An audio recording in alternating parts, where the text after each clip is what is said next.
Imagine someone hands you a security badge and tells you that for the next few hours, you'll be the first civilian ever allowed inside Area 51. No cameras, no phone, no questions.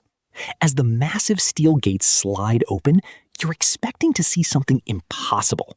Maybe a crashed flying saucer, maybe laboratories studying alien life, maybe technology centuries ahead of its time. Instead, you see roads, hangars, control towers, engineers driving pickup trucks. It looks surprisingly ordinary, but that's exactly what makes it unsettling. Because if Area 51 is just another military base, why did the United States government spend nearly 60 years pretending it didn't exist?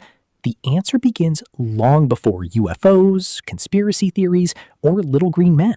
It begins with one of the most dangerous moments in human history, the Cold War.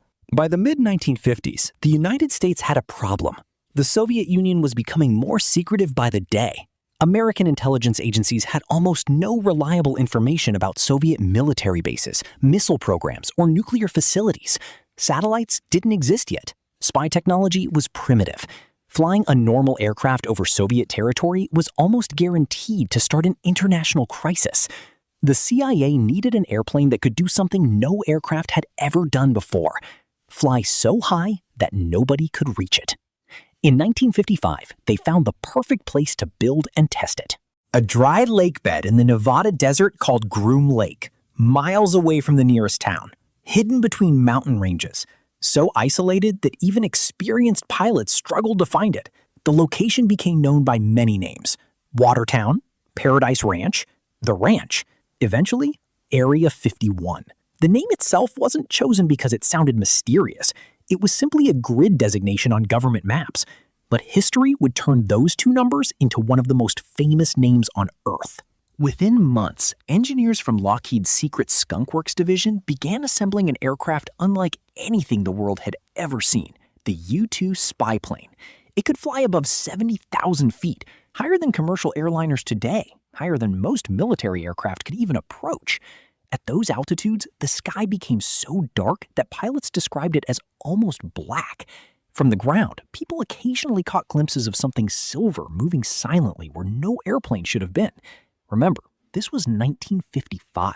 Most commercial aircraft cruised below 20,000 feet. Hardly anyone imagined an airplane could fly 3 times higher than that. So when civilians reported strange objects floating across the sky, what did they call them? Flying saucers. Years later, the CIA quietly admitted something fascinating. Many UFO reports during the 1950s and 1960s likely came from people unknowingly watching classified test flights. Think about that. One of the greatest UFO waves in American history may have been created not by aliens, but by the world's most advanced airplane. And yet, that still doesn't explain the secrecy. Testing experimental aircraft isn't unusual. Countries have always built secret weapons. So why did Area 51 become different? Because secrecy wasn't just protecting airplanes. It became the project itself. Employees weren't allowed to tell their spouses where they worked. Pilots flew into the base on unmarked passenger jets that departed from a private terminal in Las Vegas. Workers referred to projects only by code names. Entire programs existed where one team had no idea what another team was building. The fewer people who understood the complete picture, the safer the project became. Eventually, even maps stopped acknowledging the base. For decades, the United States government answered every question about Area 51 the same way: it doesn't exist.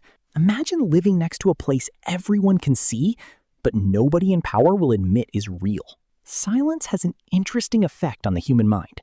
Whenever information disappears, imagination fills the gap. Rumors spread.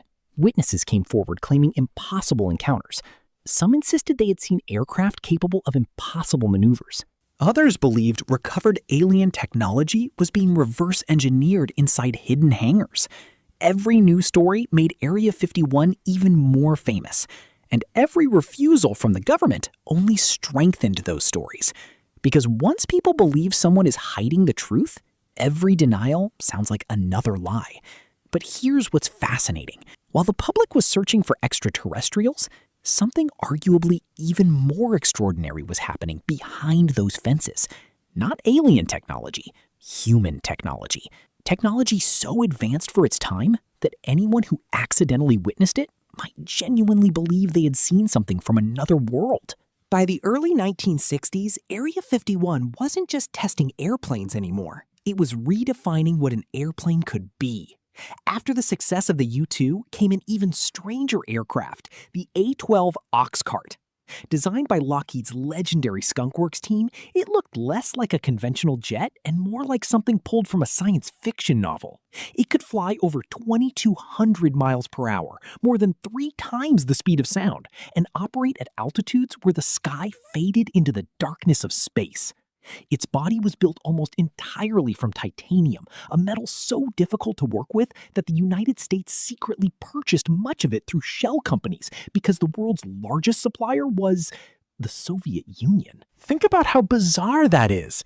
The CIA was buying Soviet titanium to build the very aircraft designed to spy on the Soviet Union. Reality is often stranger than conspiracy theories. And yet, even the A-12 wasn't the end of the story. Throughout the following decades, reports continued to emerge from people living around the Nevada desert. Some described triangular aircraft with no visible wings.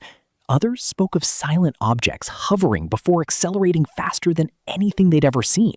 Many dismissed these stories as fantasy, but history suggests something more complicated.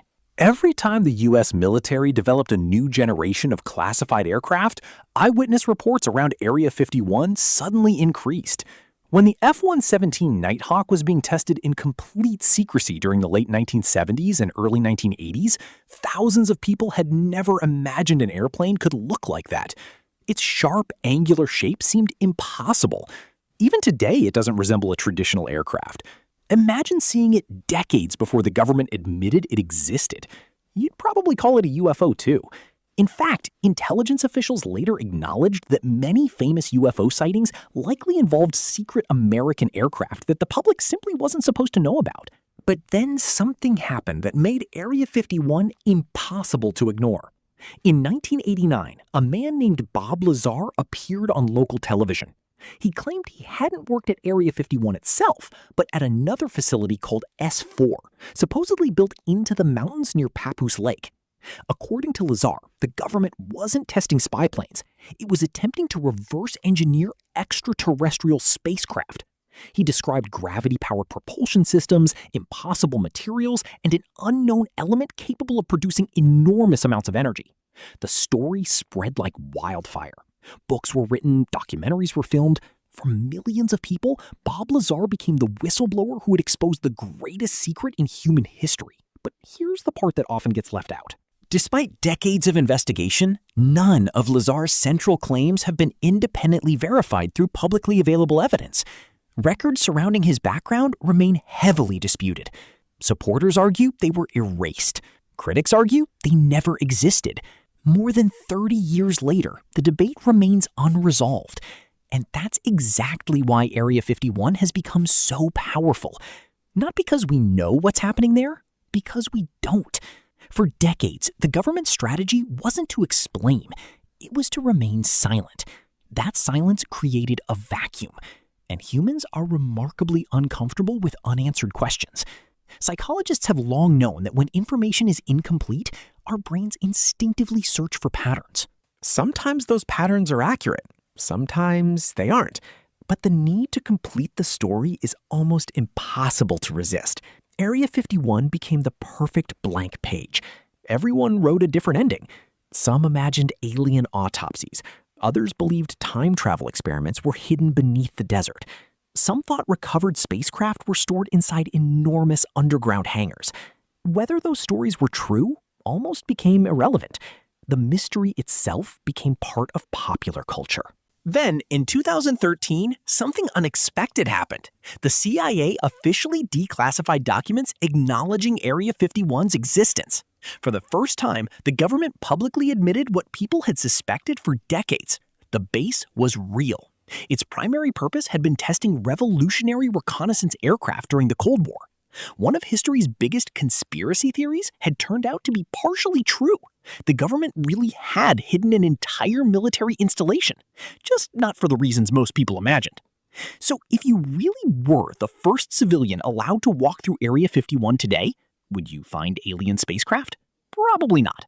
You'd likely find engineers solving problems, technicians maintaining aircraft, and scientists working on technologies the rest of the world won't see for years. And honestly, that might be even more impressive, because Area 51 was never just about secrets. It was about possibility. It reminds us that somewhere, at almost every moment in history, someone is building something the rest of the world believes is impossible. Then, years later, it becomes ordinary. The airplane, the stealth bomber, the internet, artificial intelligence. Yesterday's conspiracy often becomes tomorrow's history. Maybe that's the real lesson hidden behind the fences of Area 51. Not that aliens are waiting in underground hangars, but that the future almost always arrives in secret. And by the time the rest of us finally see it, the people behind those locked gates are already working on whatever comes next.